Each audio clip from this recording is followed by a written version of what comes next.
they are finally here. If you have been wondering what it will look like to buy and sell real estate after the National Association of Realtors settlement, wonder no more. Today, we will review all the new realtor forms and explain what they will mean to you as you navigate the process to buy and sell property in the state of Idaho. We will do an in-depth comparison so you know exactly what has changed. Hi friends, welcome back to the channel. My name is Sylvia Christensen and I am the Associate Broker of Wealth Builders Realty out of Boise, Idaho. We are a full-service real estate company dedicated to helping you buy, sell, and invest in the Boise metro area. And if you are looking to buy or sell in another state, our office would be happy to connect you to a competent realtor in your area. So whenever you are buying or selling in any state, invariably your transaction will come with legal documents that are used as a tool to delineate the tasks and responsibilities of all the parties involved in the transaction. If you choose to do business with a realtor, those forms are provided by the local state association. While states have their own real estate intricacies to cover in these forms, there are federal guidelines that will flow down from the National Association of Realtors. If you have been following any real estate news lately, you may have heard about the class action lawsuit against the National Association of Realtors, NAR, and also heard that NAR chose to settle the lawsuit while also agreeing to change some real estate practices. In short, NAR was accused of price fixing commissions and a lack of transparency on said commissions.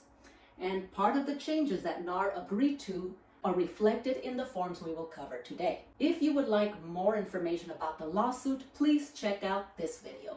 Now, before getting into these forms, I do want to share a few disclaimers.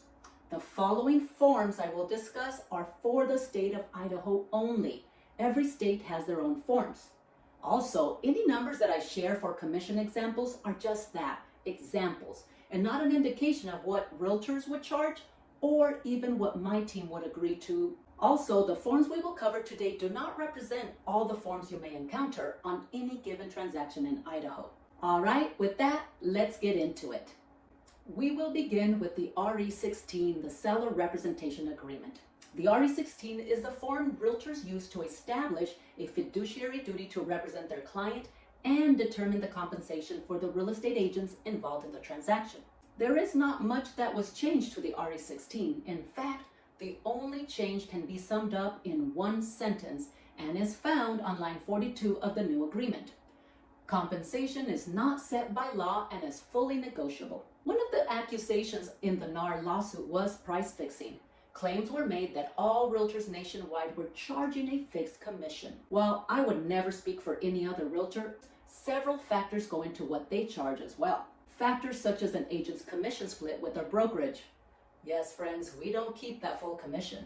The degree of marketing involved on a particular property, whether the property will be staged or not, and on a personal level, what kind of business your client has done with you in the past. All these factors and more are valid discussion points between a realtor and a potential client when negotiating these commissions. Once that commission rate is determined, those numbers are memorialized in Section 6 of the RE16. I want to point out that on our forms, compensation is broken into two sections: total compensation and cooperating broker compensation paid to the agent who brings a qualified buyer who purchases the property. This total compensation can be split 50-50, 60-40, or even not split with another agent. That is completely up to the seller and listing agent. Again, the reasons for variation could be numerous. Once the compensation is set, I want to show you where that number used to go. This is our multiple listing service, MLS. As you can see, all pertinent information on the property for sale would be captured here. In the past, there was a field in this MLS that stated the amount of compensation offered to a buyer agent, and that field was public for everyone to see, not just agents. This field is no longer a field in the MLS. In fact, there cannot be any reference to compensation anywhere in the MLS. Should you violate that law, you will be facing hefty fines as noted on this newly minted violation chart. So you might be asking yourself, if the MLS no longer has information on compensation and a buyer agent is not privy to the RE16, How will a buyer's agent know whether a seller will pay for their commission or not? Enter the RE16B, the unilateral offer of compensation.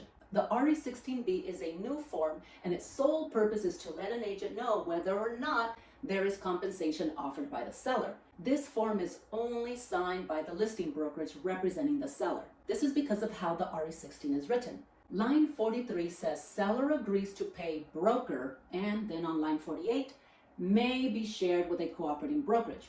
This means the listing broker is in control of that money and is the entity who will pay the cooperating agent.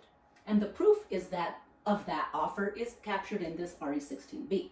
Now, if there was nothing offered in the RE16, then what? There are a couple other options. The RE12 seller compensation agreement is strictly a compensation document and does not include any representation guarantees like an RE16 would. This is not a new form, however, it has been updated to include our negotiable commission disclaimer. In our Idaho market, this form was typically used with sellers that were trying to sell their own property on their own, usually referred to as for sale by owners or FSBOs. With the lack of inventory, working with buyers almost always entails combing the for sale by owner site to see what might be a good home for our buyer. A buyer agent would present this RE12 to that seller directly to secure their compensation if the buyer bought the house. This form could also be used if a seller chose to not include buyer agent compensation upon signing the RE16. Just because a seller did not include a buyer agent compensation when they signed their RE16 doesn't mean that they would not offer something to the agent bringing them the right offer today. Another use of this form is if the compensation offered by the seller is less than what the buyer agent charges for his or her services. That takes us into the other side of the equation, buyer forms. Like the RE16, the RE14, the buyer representation agreement, also covers both representation and compensation. Compensation is now on the front page and no longer references MLS for that proof of compensation. It had always advised the buyer that the agent would first seek their compensation from a seller. However, if compensation was not offered by the seller, it would be up to the buyer to provide this compensation for their agent. As you can see, the negotiation for that compensation is agreed to on this form. Now, I want to go back to the comment I made about compensation on the RE16 offered to the buyer's agent, not matching the compensation listed on the RE14. In an effort to increase transparency, real estate guidelines will now require a discrepancy in these two numbers to be signed off by the buyer or the seller. For example, if I negotiate a commission of 2.5% with my buyer and then find out that the seller of the home that my client is making an offer on is offering 3%, I must go back to my buyer and have them sign off on that added compensation being offered. On the flip side, if I negotiated 3% and what was being offered was 2.5%, then I would use an RE12 to seek that missing 0.5% from the seller.